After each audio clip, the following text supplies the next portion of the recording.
Welcome to Below the Line, where we talk about working in Hollywood from the crew perspective. My name is Skid. I'm a former assistant director and your host.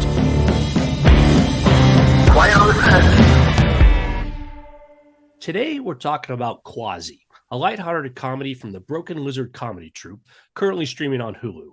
And my guests are the hair and makeup department heads, Lorna, Reid, and Amy Sparks. Lorna, you were the lead for hair. Welcome. Thank you very much, Skid, for having us. And Amy, you oversaw the makeup department. Yes, I did. Thank you for interviewing us. Glad to have you both on the show. A warning for listeners, today's conversation may contain spoilers, so be advised. To set a little context, the Broken Lizard comedy troupe, I know them from Super Troopers back in 2001, and they've done a lot of work since. You both worked with some of the main characters on Tacoma FD, is that correct? Yeah, we both met Kevin and Steve and some of the other guys from Broken Lizard because they do come on to Tacoma FD. I believe it was back in 2019, right, Amy? Yeah. Or 18. 18? Maybe 18. I'm not sure. Time flies when you're having fun with the Broken Lizards. But yeah, we met them back then, and we've been with them for, all the seasons of Tacoma now, which hopefully Tacoma FD will be airing soon. And then we were lucky enough to work on Quasi with them. Now, they haven't done a feature-length film in some time. When you were working with them, what sort of conversations were there about this, and how did Quasi come together? I remember just doing Steve and Kevin's makeup in my chair. I get a lot of face-to-face time talking with them. It's where I find out all the deets. And they mentioned that there was a script that they had written over 20 years ago, one of their first scripts, and that Searchlight was interested in it. And, they were getting all of the guys together to be able to possibly shoot the film. And of course, you never believe it until they invite you. But then I was just hoping and praying that they would want us to go on and do the movie. And we were told it was medieval, and, there was different characters that each of the actors play. So I kind of got a little bit of a knowledge of it, but it's not until you read the script that you really understand what our undertaking was about for hair and makeup. In terms of scale, is it much larger than Tacoma FD, for example, as far as what they were able to bring together around the film? And so to sort of get a sense of what the transition was like working with them in a TV setting versus this movie. Well, these guys, they like to keep crew and everybody like family. So as far as transitioning, we were working with all of our same people. We were working with all of our same friends. We even saw some of the same background, that came. But obviously it's a movie in the elements that is medieval with a very tiny budget. You want to be accurate to the period. So the transition, it was great, obviously, but it was hard because, it was something that I come from doing movies, but indie features like Quasi. Well, this wasn't as indie as it could have been, but I hadn't done one in a long time. So I had been in the TV world, and TV is very, we go to the same studio every day. We're in the same trailer every day. We had to work with elements out there at Blue Cloud. It was a ranch out in Santa Clarita, which I always used to joke with Kevin every day. I'm like, what are we going to get for wrap gifts? Are we going to get new suspensions on our car? Because going up to Blue Cloud is like you literally lose everything out of the engine. And, No, I think that, with Tacoma, you have 13 to 14 episodes. So you're breaking down a different script every week, basically, and prepping for the next week while shooting the current episode. So with one script, for me, it was just like all hands on in terms of breaking down everything and the characters. In some ways, it was obviously a little bit easier because you have more time for these characters. But at the same time, we had limited amount of prep time with, I think, a big undertaking because we had so many characters and the medieval and just, getting all the ducks in line with all the, Broken Lizard guys. They all have specific things that they want out of their characters. So it was just different, but the same kind of, because you're working with the same people. So it sort of felt the same, but definitely a different scale than Tacoma. I will add one thing is that obviously we were dealing with COVID times. And so this now, a lot of films were asking everybody to be triple vaccinated. And so it was really difficult to find crew and people that could come work. And it was very busy in the industry at that time. So it was hard to get the people that you loved to work with, especially in my department. I was down. So it was a little rough. We'll talk about that. And you guys brought up budget and, there's this medieval setting, both of which would be challenges under any circumstances.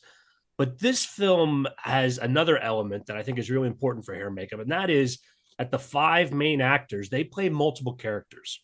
And so certainly their hair and makeup is a big part of distinguishing one character from another. And I'm curious about that process of designing that. As you alluded to, Amy, as well, they all have their own ideas about what the character should be, what kind of extra work that's involved.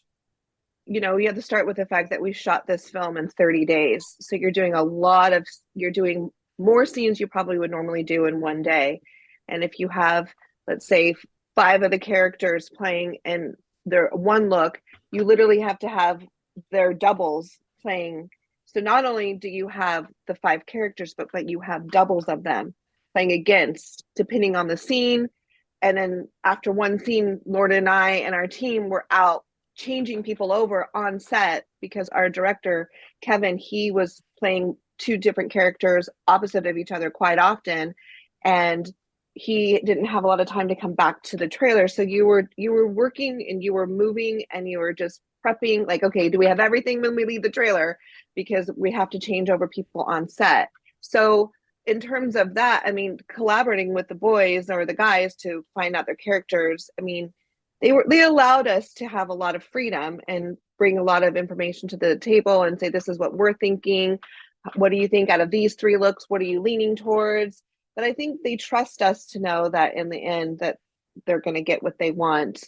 And it just was a collaborative process through everybody. Obviously, Kevin has the ultimate decision because he's the director, but he really allowed Laura and I to have creative, say in what we were putting out there. But to emphasize on that, Kevin Heffernan is not only directing the film, but playing not 1, but 2 actors in the same scene. It sounds like a recipe for chaos, quite frankly, but the relationships you guys brought in, you also sound like you navigated it successfully. Yeah, and with the help of one of those big camping wheelie carts.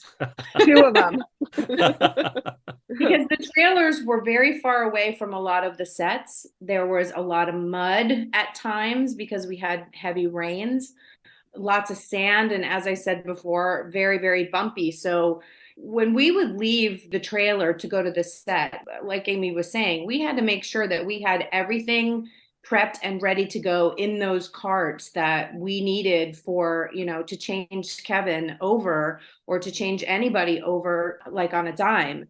And, I was joking around before, like I remember one night, and Kevin, I love him so much, but he is like this, even on Tacoma. He's like, we done that? 6 minutes to do my hair. For listeners at home, that's Lorna tapping her wrist saying, keeping track on the time. I mean, the thing about it is I get it. He is doing so much on that show. He is acting, learning lines, directing, editing, on Tacoma. Writing. And so like the joke was one night we were changing him over. I think we had to change him over from Henri Francois to Duchamp. And I had a light in my mouth. Like I was like, I don't have any place to put, like there's dirt everywhere. Like, what do I do? So you just kind of make it work.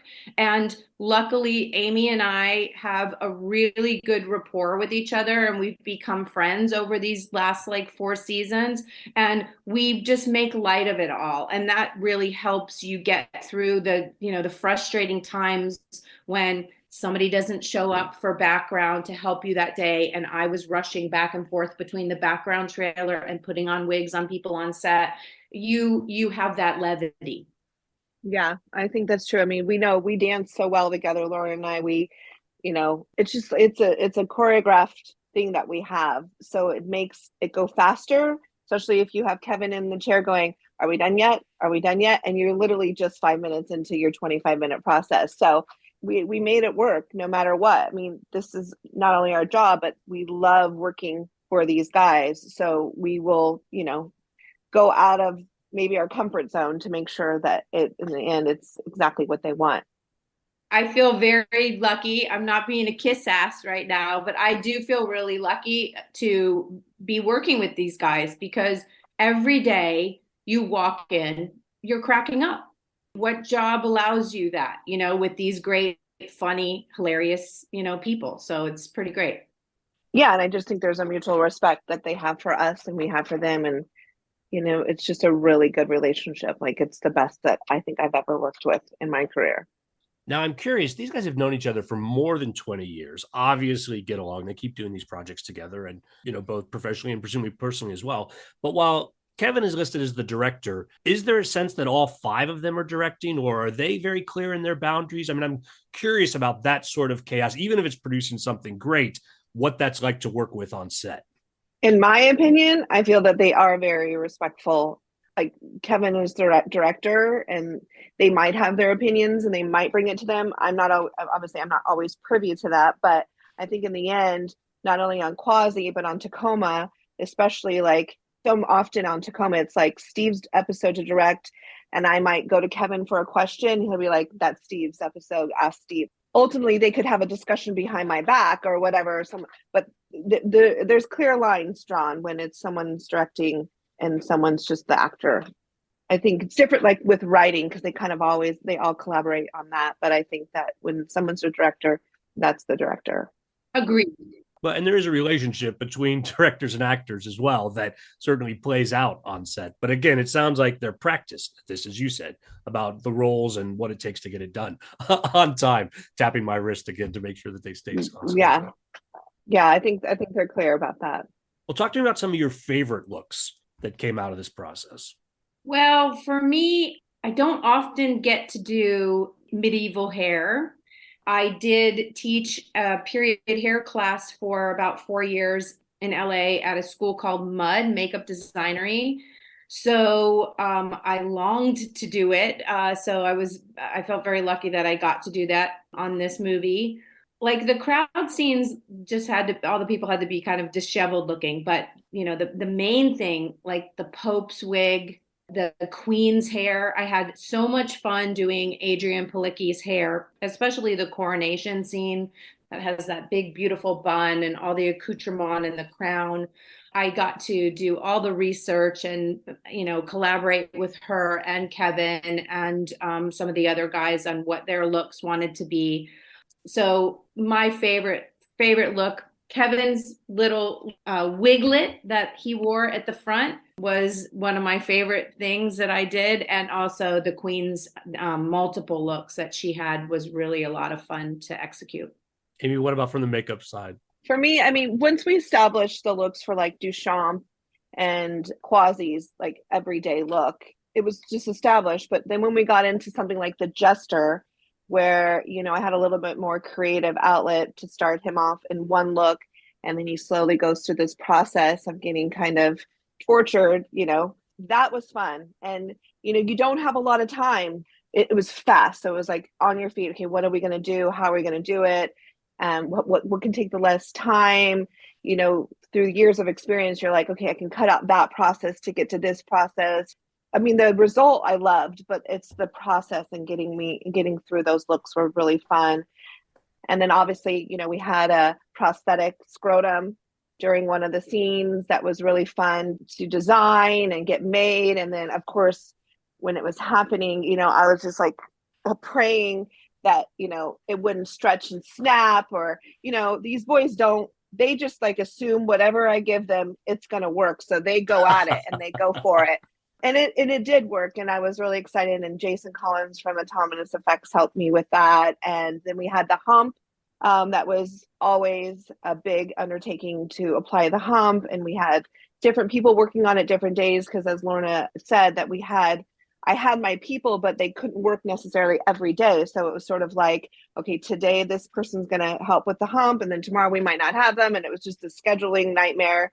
But in the end, I think it like ended up looking really good. But it was another one of those where we're dealing with a foam piece and he's laying on it. And I'm like, oh my God, let's do it. Let's not do the lay down scenes first because I don't want to compromise the integrity of the hump. And so there's just all these little challenges that when you watch the movie, you obviously don't see, but I think in the end that it ended up great. I was happy with everything. I think everybody looked great and their looks were great. And, everybody worked really hard to make sure it looked great every day under the circumstances.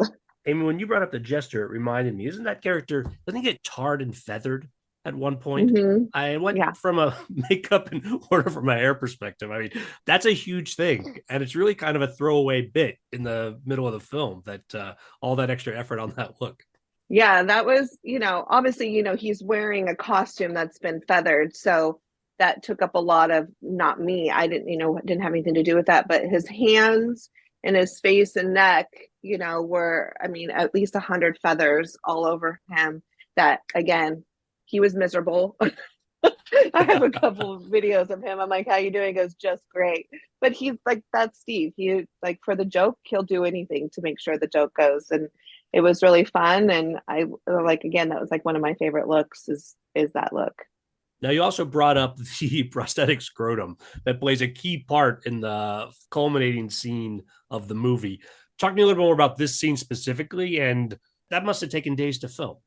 Well, Lorna, I'll let you take it, but I do know we started at like 2:30 in the morning on those days, right? Because we were shooting outdoors, we were daylight dependent, and it was during fall when it gets lighter earlier. So we literally were shooting from sun up to sundown. So that in itself was a challenge, getting up and getting all this work done and getting all those people out in the dark in the crack of dawn. So, but I think it just with Lorna and I, it's just about timing. It's about scheduling. And I think that when you've done the dance, you just kind of make it work and you just know what's ahead. And like, okay, on set, we're going to have to change this person over. And, they're really good about we shot certain parts over like a course of a day. It wasn't like the whole scene was being shot all in one day. So they really schedule it and make it as easy as possible. Lorna, what do you think? Yeah, I don't remember how many days that part of the movie took. I really don't feel like we had the luxury of it taking too long because the schedule was so tight. I feel like maybe the crowd scenes and those scenes with the scrotum maybe were only like 4 days out of the schedule. Yeah, I agree. Like we didn't have a lot of time for that. Again, I think Kevin is such a smart director because he's constantly, which most directors are, and I have no idea how directors do this, they are thinking into the edit. And so we're seeing things that he knows in his head we will never see, but he wants to always get that piece to have it in the editing room in case. So, I'd be going up and be like, well, but with that guy and then, whatever the case is for hair. And he's like, don't even worry about it. Don't even worry about it. We're not going to, so I love working with somebody that, first of all, allows me to approach them in the middle with a full-on panic attack about somebody's wig. And, somebody that is really thinking, these guys have worked together for all of these movies that they've done. So he knows exactly what he has on his storyboard and he's just getting options. I do remember prior to filming those scenes, myself panicking because I had so many things going to be working in those scenes. I had the scrotum. I had, Kevin beat up. Steve was kind of beat up too. And then we had the arrow in Skolhansy's neck that ends up splurting blood. So there's all these things. I'm like, okay, are we shooting it all in one day? Are we like for me, like just like it's the process. And a lot of times, I'm the last to know because as much as they love us, there's more important things going on. And I had a little bit of like, you don't understand like this. If we do this and we do this and do this all in one day, it's going to be a lot, but they already know that. And they schedule it to where it really is easy as possible on our team to get it right because they don't have a lot of time to wait. So they want you to be able to just focus on, let's say the arrow in the neck and the blood and the gag that, and then the next day it's just the scrotum. And they're just really great at that. I never felt overwhelmed to the point where it was too much in one day. Again, 30 days is really tight for a period piece with this much extra work going on behind the scenes. But again, both of you seem really enthusiastic about it, not just the project, how it came together, but the working environment itself. Yeah, I mean, we just can't talk more about, being able to be with a group of people that you can be honest with, you can let your hair down with, you can get your work done with, all while, like I said, friggin' cracking up. I mean, there's so many stories to tell you, Skid, but I mean, I think like any environment, it starts at the head of the fish, and we have really good leaders that really set an example.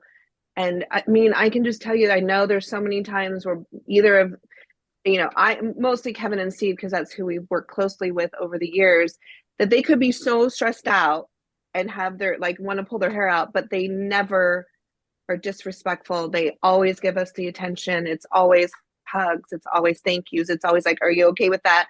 Can I help you with anything? It's just, it's not, it can't ever be recreated. Like, these guys are just they're our bosses, but they are our friends, I feel, too. Well, clearly all the work that you guys have done here, aided by being in that kind of environment, really necessary to make it work. This is a movie that, in watching it and noticing, to watch it from the hair makeup perspective, all of these challenges are there. And again, though, in watching the film, it comes together really nice. So congratulations to both of you. thank you very much. It was really fun. Well, on that note, we're going to call it a wrap. I really enjoyed you guys sharing these stories. Really glad to have you here today. Thanks so much for having us. Listeners, I always appreciate your feedback. You'll find my contact info at our website, belowtheline.biz. That's B-I-Z. You'll also find past episodes and links to all of our social media, so check it out. For both of you, you guys mentioned Tacoma FD coming back. Where else might we see your work? For me, I am obviously we're taking a big break because of the writer's strike, a lot of us, but I also own a salon in Los Angeles for the last 13 years now. So I am working in the salon and doing home improvement projects. So I don't have anything on the horizon unless Steve and Kevin and the Broken Lizard troupe invite us to Super Troopers 3. That is something I'm looking forward to as well. For me, right after we wrapped Tacoma, I went on to start a movie called Atlas that's going, I'm not really sure when it's coming out, hopefully at the end of 2023, but it's a sci-fi movie with J-Lo starring in it. It looks like it's going to be fun, but that was a lot of fun to work on too. And then, of course, Tacoma season 4 and a couple other things that, I just helped out on, but I wasn't like a full-time person on, that it'll be coming out next year too. We'll watch for those, and if you guys want to come back and talk about them, you're always welcome here on the show. Thanks so much. Thank you. Thank you. My closing credits, thanks to Curtis Five for our music, John Wan for our logo, and to all of our listeners, I appreciate you. Please rate us wherever you get your podcasts and tell your friends. Thanks again for Below the Line.